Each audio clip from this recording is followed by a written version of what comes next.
Tu as plusieurs canaux d'acquisition et tu ne sais pas vraiment lequel génère des conversions pour ton business, notamment sur Google Ads. Salut, c'est Benjamin, numéro 1 en France sur Google Ads et aujourd'hui on va parler de modèles d'attribution. C'est un très gros sujet en publicité. Ça a dû déjà t'arriver si tu fais de la publicité sur plusieurs plateformes, donc Google, Bing, Meta, etc.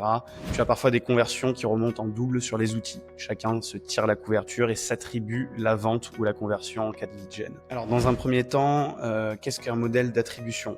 Il y en a plusieurs et je vais te les lister dès maintenant. Le modèle last click ou dernier clic attribue 100% de la conversion à la dernière publicité. Le modèle par défaut pendant des années sur les plateformes publicitaires parce que c'est le plus simple. Par contre, c'est complètement injuste. Le modèle first click ou premier clic attribue 100% de la conversion à la première interaction publique. C'est également injuste et ça permet surtout d'analyser le haut de funnel. Le modèle d'attribution linéaire attribue équitablement à chaque point de contact la conversion. Alors là, c'est déjà un peu mieux, mais il faut vraiment que les différentes étapes avant la prise de décision ou la prise d'achat soient équivalentes. Sinon, c'est pas du tout pertinent. Le modèle dépréciation dans le temps accorde un petit peu de crédit en haut de funnel et beaucoup de crédit en bas de funnel. Donc c'est un peu comme le modèle linéaire, mais proportionnel à l'intention d'achat ou à la conversion. Ça, c'est plutôt pas mal, surtout sur des cycles de décision courts. Enfin, le modèle data-driven, basé sur la donnée. C'est un modèle qui prend en compte le haut de funnel, le milieu de funnel, le bas de funnel, les différents canaux, les différentes campagnes et les publicités. Et il détermine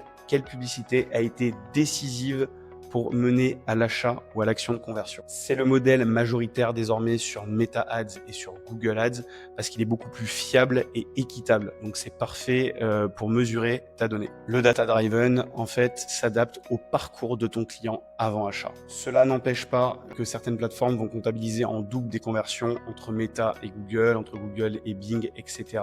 Il y a des outils pour analyser cela et dédoublonner les conversions pour prendre de meilleures décisions entre les plateformes et entre les investissements. Si ça t'intéresse, commente cette vidéo et je te enverrai ces outils en DM. Si tu as aimé cette vidéo, n'hésite pas à liker, commenter et à t'abonner à mon compte pour ne plus rien louper en marketing digital.